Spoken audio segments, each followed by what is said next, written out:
So what's the first thing that comes to your mind when you think legacy? I know that Alynn has told me a ton of stories about families that have been destroyed because there wasn't proper planning. So you have to really consider, do you want your legacy to be one of chaos and mayhem where people really don't know what's going on with your estate? Or do you want to be set up properly and rest in peace knowing that everything's been taken care of and that your family has been protected and secured with proper beneficiaries, estate planning? And so we're going to talk about legacy today, and Alynn's going to take it away. She's got something very exciting to tell you about. Hi. So Glenn and I put together a magazine called Legacy Magazine, and there will be a link where you can download it. I don't know how Glenn magically does that, but he'll explain how you can do that. And what's nice about this magazine is it just talks about the importance of having a power of attorney, just the cost of not planning your estate effectively. I hate to say it, but we're all going to die one day. We just don't know when. And the key is to really reflect on what you want your legacy to be for your family. So we're recording this at the end of May. June is legacy month in our business. We've decided we're going to be doing a lot of conversations about legacy in terms of promotions on the radio and just really alerting people to how they can better plan. I've actually, unfortunately, been to 10 funerals so far this year. Jeez. Which is insane. And we're in May. And, I look at the first gentleman that I went to a funeral was the second week of January. I've known him and his family for almost 20 years. And his legacy is that he raised an amazing family, didn't leave any debt, had a will and power of attorney in place. And obviously emotionally it was really tough for his wife, but it was easy. I went to the house, I helped him fill out the documents for her to get the survivor's benefit for Canada pension. It was easy. I mean, the financial aspect was easy, so that the family can focus on the healing. And he has, a very successful, well-educated son. He has a couple of granddaughters that are just young ladies that are just graduating from college and university. So his legacy is that he's, to me, he's raised a wonderful family and had everything in order. And I've been really reflective over the last few months because, unfortunately, this gentleman was sick a couple of times with cancer. So when he did eventually pass away, it was expected. But I also had another client that passed away in January. She was 58 years old, and it was unexpected. 58. Good God, that's really young. Honestly, it doesn't even seem real to me. I actually saw her right before Christmas, her and her husband, and he was actually going into his last shift for work. Oh gosh. To retire. So we had his, retirement plan, and I said, okay, when you get back, we're going to sit down, we're going to discuss how we want to set up your income stream, and do some planning for her so that we could get her retired at some point as well. She's a little bit younger than her husband. And so just to have gotten that news was just devastating, and my clients aren't just my clients, they become your friends too. Yes. But another lady that had taken the time to do the planning and had a will and a power of attorney and beneficiary designations. And yes, it was extremely difficult for her family because it was completely unexpected, but everything was together. She has a beautiful daughter and son. They're actually both my clients as well too, which makes it a little easier to deal with the family because they're dealing with somebody that they're familiar with, right? Familiar with. So I think the key is whether we don't know when we're going to pass away, but just making sure that you have things in order so that, you can leave a legacy or you can leave a mess. And to me, a legacy doesn't mean you have to leave piles of money to your family. Right. It's just that you can have things that are they're in order, and that your family is not spending hours upon hours upon hours trying to sort through paperwork and play detective to figure out where everything was. Everything's laid out in a concise manner. We do have a really nice document that Glenn has available on our website. Right. It's an estate planning directory. It's about a 20-page document. And it's a lot to fill out. I'm going to be extremely honest with you, but it's one of those things where, I always say, how do you eat an elephant? One bite at a time. So, you can download it. It's free, and it'll ask you in the first couple pages, who's your lawyer, who's your accountant, who's your financial advisor, so that your kids know who to contact if they don't already know. Right. All of my clients, they've all been directed. Listen, if something catastrophic happens to you, God forbid you get in a horrible accident, you have a heart attack, or you die, the kids know to contact me. I know where everything is. I know a lot more about the average client than I think probably most financial planners do. We know where their bank accounts are. I document a lot of information to make it easier for their kids, because they're going to be coming to see me at some point, and I want to make it as easy as possible. But by having that document, just so your kids even know where to go first, if you've had funeral arrangements done, right, you can put in there where your funeral arrangements are. Where do you keep your will? Where is your safety deposit box? All of your account numbers. So whether it's bank account numbers, investment accounts, life insurance policies. And please, if you're watching this, if you have old life insurance policies that aren't in force anymore, take them out of your safe, shred them, get rid of them. There's nothing worse than a kid going through and thinking, mom and dad had an extra $100,000 life insurance policy and It's been lapsed for 20 years, right? It happens. I've had some of those uncomfortable calls with people. So it's one of those things where if you can just take a few days, if you can fill it out all in one day, fantastic. But it's something that, over 3 or 4 days, I have one that's filled out. I do tell people it pairs nicely with a glass of wine. So, I write it all out. There's even a spot in there where you can put your passwords. So, Facebook and all your social media accounts, your email, your voicemails. We had a family member pass away a couple years ago. We can't get into his voicemail, so it's full because we didn't know what his password was. So just really simple things like that. And it's all the stuff you don't think about. Exactly. And it's one of those things where to me, I think you're saying to your family, I thought enough about you to take a couple hours out of my life and organize things. Yeah. Right? So if you're watching this and you're a parent, as a parent, Glenn and I are both parents, you want to just make your kids' lives as easy as possible. I just gave my son this little lecture last night and this morning. I'm a meanie because he's 7. I'm a meanie because bedtime's 8:30 and he's working on something. And don't you want me to be creative, Mom? I'm like, oh, you are crafty. So what I explained to him is I said, no, I'm telling you it's time for bed because it's 8:30 and I care about you. I want to make sure you get enough sleep so that you're alert. Yeah. And then this morning I was like, Mom, are you bugging me to eat breakfast? Because I want you to go to school without having a hungry belly. I want you to eat something. Yep. Right? So, again, he's 7. But when you're a parent, for me anyway, all I've ever want to do is just give my son as much as possible and, make life easy. He doesn't have it made in the shade. He does chores and little things. Right. As much as a 7-year-old can do. But, I also want to look and project out in life, what's important and what sort of legacy do I want to leave for him?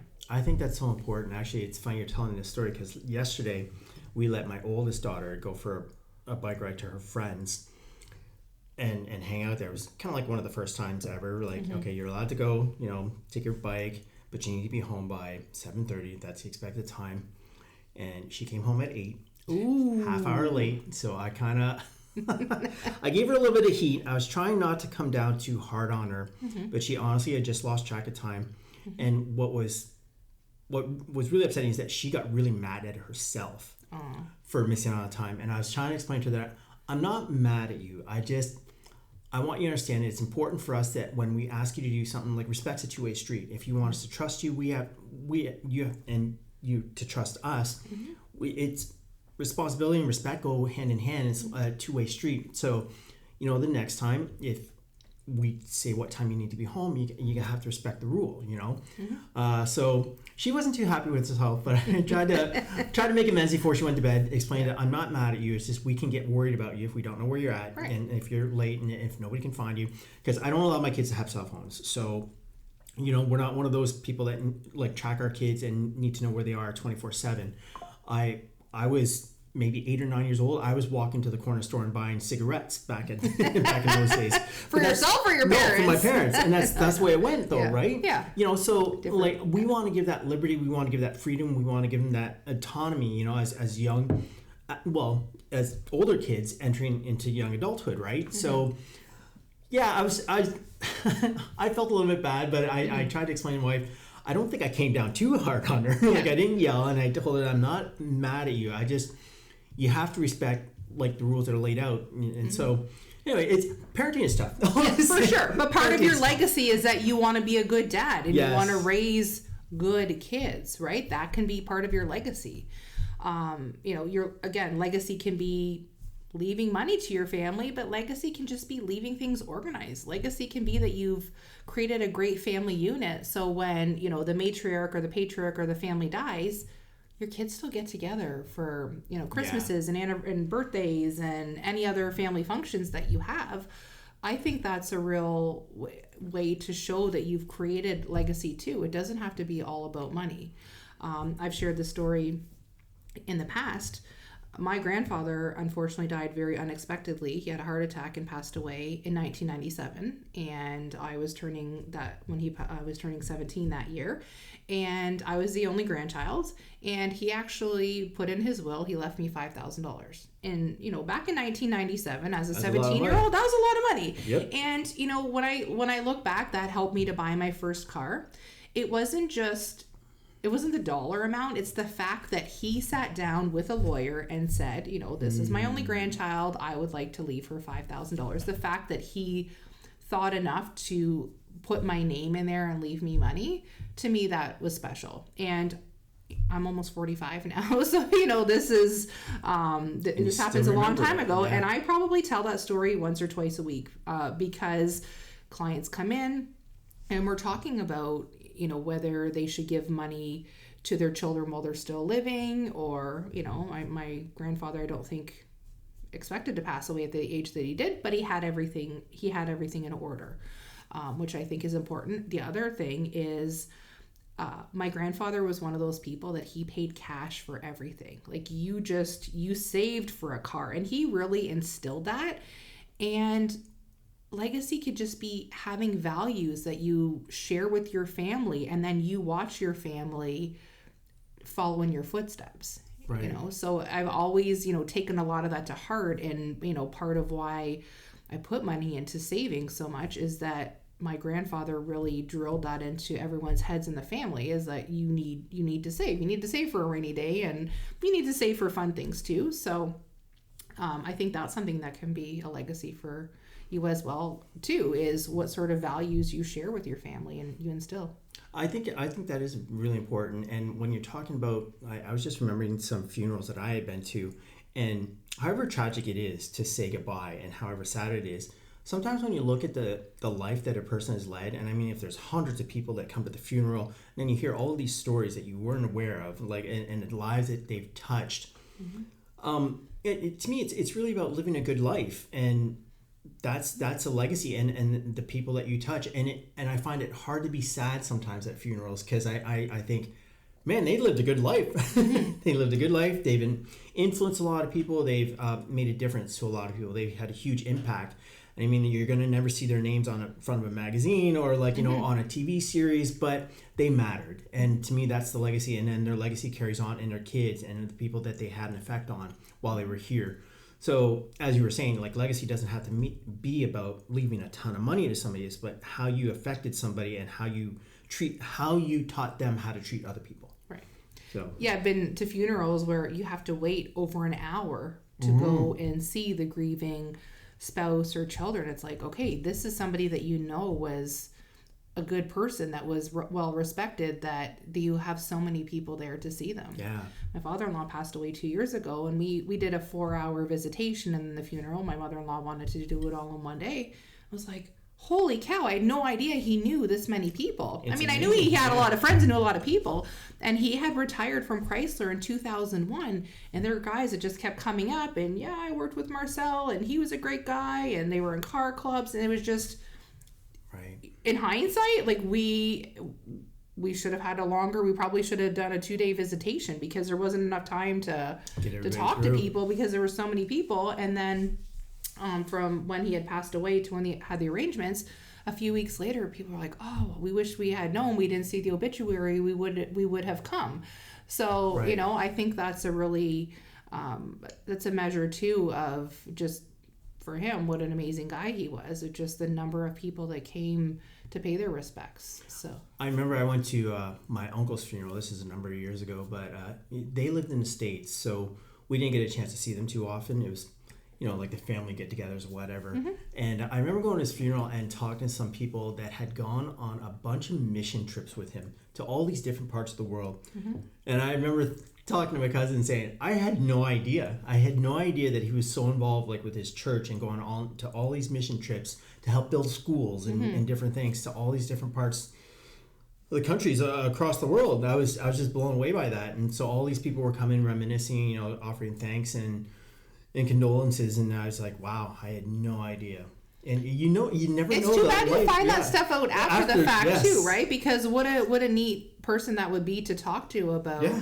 Think about the experience he's had and he's seen. But maybe that's the point of watching this podcast, is thinking about, do you have some people in your family that maybe you haven't spent a lot of time with, and talking to them more. And I had a gentleman come in here a couple weeks ago. I wrote another book, and we delivered some out in the county, and this gentleman came in, and he was in his early 80s, and I don't know that he'll necessarily become a client. He's got a lot of money, and he's set up pretty good.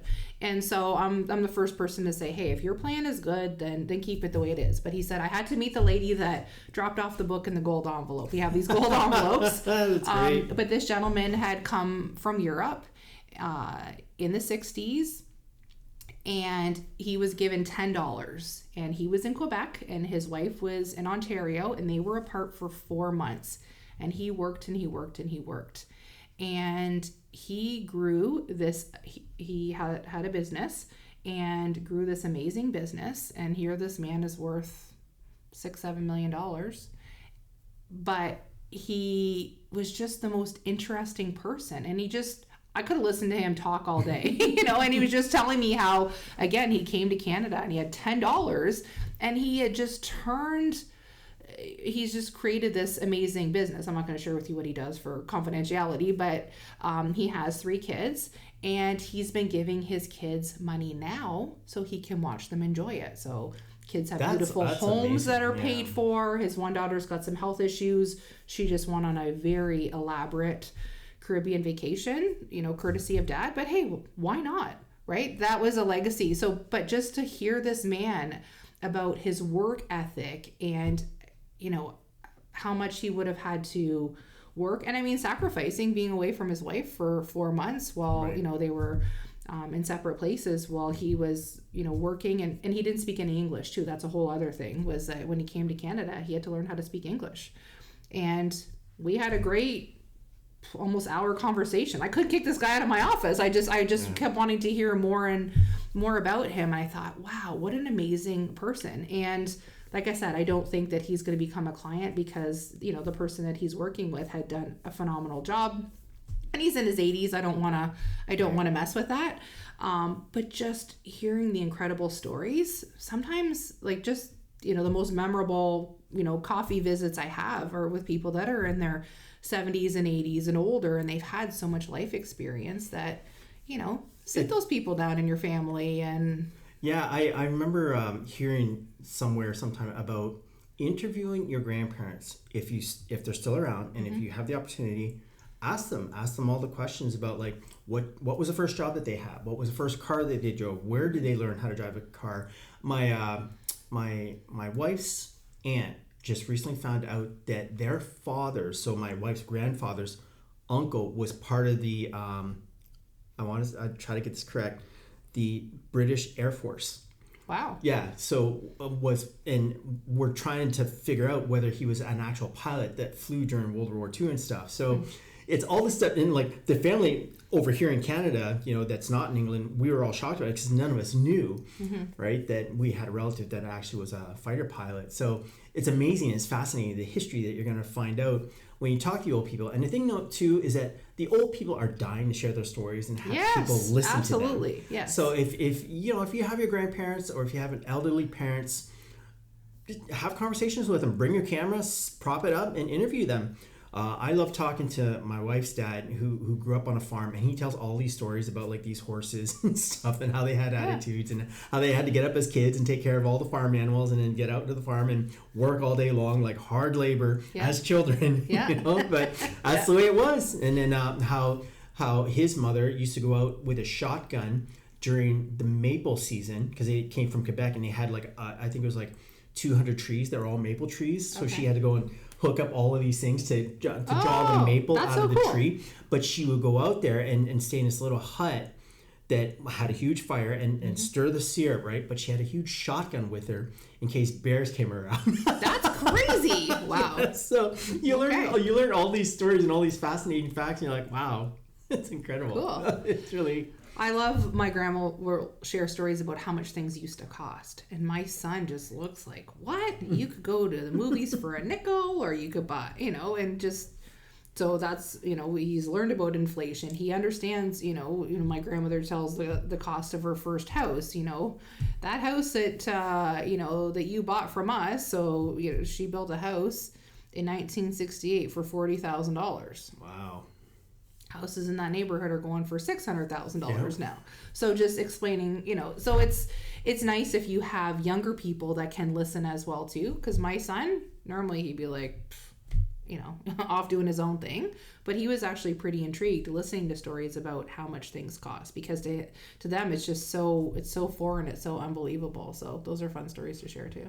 Yeah, so legacy, I think, is a matter of the relationships that you have, far beyond the amount of money that you leave. I mean, like, don't get me wrong, it's nice to inherit a ton of money from a deceased relative, and nobody's going to say no to that. Yeah. But legacy, it's far more than just money. And I think your magazine is a good reflection of trying to set people up. What do we talk about in there? We talk about... So maximizing, future income. So just having tax strategies in place so that you don't unnecessarily have to, your estate doesn't unnecessarily have to pay too much tax. We have a legacy portfolio checklist. So information that your family should have so they don't have to go looking for it. So similar to the estate planning checklist, why you should have a power of attorney. If something happens and your health changes, maybe you lose your cognitive abilities, or you have a stroke, or something happens, and perhaps you require long-term care, making sure you've named somebody in your family or a friend that you trust, that they can make your medical decisions for you, they can pay your bills. Right. That is so important, because if you don't have a power of attorney, the hospital is appointing a representative, that's somebody that doesn't know you, to make those decisions. So I got an interesting story about that power of attorney. I was in a bad car accident a number of years ago. And I was basically unconscious for 2 weeks in a hospital in Michigan. And my wife at the time was a power of attorney. And thank God, because she had to make all these decisions in addition to dealing with all the border issues and cross-country insurance and all of this fun stuff. But thank God we had measures in place where it was simple. I don't want to say simple, because she still had a lot of work to figure things out. But she could act on my behalf and make decisions on my behalf, which was so good. Yeah, because a lot of times people don't. And it's extremely unfortunate. Right. And that's one of those things too. So filling out the estate directory, but getting a will and a power of attorney done. No, it's not fun, right? Going to talk to a lawyer about what do you want to have happen if you're incapacitated, or who's going to have to pull the plug if something happens to you, or what do you want to have happen when you die. But the cost of not having a will is so much greater. I've had situations where I have the one lady, and I told her multiple times, you really need to get a will and a power of attorney. Her husband passed away, and I've told the story before, because it's upsetting. Her husband passed away, and he didn't have a will. It wasn't horrible, because a lot of their assets were held jointly, so it wasn't a big deal. But when she passed away, her daughter had to apply to be the executor, and this was during COVID, so the court systems were much slower. Everything's backed up. Her daughter had to wait months and months, when the height of the real estate market was going on, to get permission to sell mom's house, and the daughter still had to pay all of the bills. Thankfully, how her investment assets were set up with me, the daughter was able to get money fairly quickly to help pay those bills, or else she would have had to float them. But the amount of money that was paid to a lawyer versus what would have been paid to do a simple will and power of attorney, it's like 10 times the amount. Right. And it's not just that, it's the amount of time, the appointments that her daughter went to. It's like you're cleaning up mom's house and worrying about her financials, and your vacation days are spent taking care of things, where had mom just gone to a lawyer and spent half an hour to an hour to go talk to a lawyer, get it down in paper, pay the $300 or $400 and go back to get it, the daughter wouldn't have had to do that. Right. So I share that story because and then the daughter said, well, a lawyer wouldn't go to the hospital because, mom, it was during COVID. And I thought, for the love of God, this woman should have had a power of attorney and a will done when her kids were small. Right. And then, when they moved from out of province to Ontario, when they moved and they saw a lawyer, like there were multiple occasions where somebody in their late 70s can do a will and a power of attorney. So if you're watching this and you don't have a will and a power of attorney in place, put it on your list of things to do. I get it's not fun. Yeah, I think I've updated my will and power of attorney probably 5 or 6 times now. Right. Because as your life changes, you want to make sure that things are protected and things are taken care of. Buying a house, getting married, having kids, all the major milestones of life changes. Exactly. Yeah, that would initiate changes in the will for sure. Yeah. So again, you can get a copy. Glenn will put. I'll have the link. Down below. For the Legacy magazine. It's very well written. I mean, we wrote it very well put together. And it's great. It's evergreen, so it's information that will still be relevant 5 or 10 years from now. So, right. And if you think it's good, we ask you pass it on to a friend, because there's some fantastic information in here that we put together for you that hopefully will be helpful. So I want to leave you with this. What do you think it leads to a good legacy? That's the question that we want to ask. If you want to comment below, what do you think implies leaving a good legacy beyond just the fact of leaving money? We've kind of dropped some hints on what we think leaving a good legacy means, but what does it mean to you? So I'm going to leave you with that thought, and we'll catch you on the next podcast episode. We hope this brought some value to you, and have a great day.